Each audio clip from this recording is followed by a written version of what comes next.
We were like in the bottom 10 performing elementary schools in the state.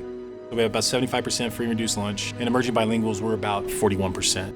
I had a class one year that had 4 students that were volatile and explosive and literally throwing chairs.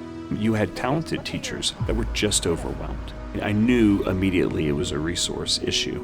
And so for every student being served in special education, as an emerging bilingual or a student in poverty, we gave that school for every student an extra $50. And then for our highest support schools like Alicia Sanchez, multiplied those dollars by 10. And so that was really the premise for the work around the weighted differentiated funding that we were able to develop as we were given an influx of money through ESSER dollars. Grade differentiated funding has been just incredibly important to making sure that we can meet the needs of the students where they are. Our ability to support our students as whole human beings has changed. We have some preliminary data that's looking good for us right now. We're seeing this huge growth across the board in our scores. Second grade, you went up 21% in 1 year. We're at a point now where BVSD is providing Alicia Sanchez with the resources, the support, the staffing model to be able to thrive. What you began to see is that balance of that equation began to shift.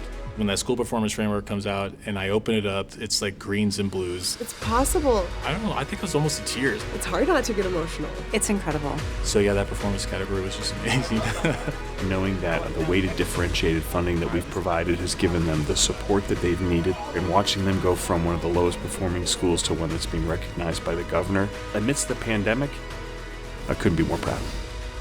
One of the assistant superintendent's comments, she goes, "You got that performance glow on you, Joel," which I thought was really funny because my head was a little higher. I was like, we did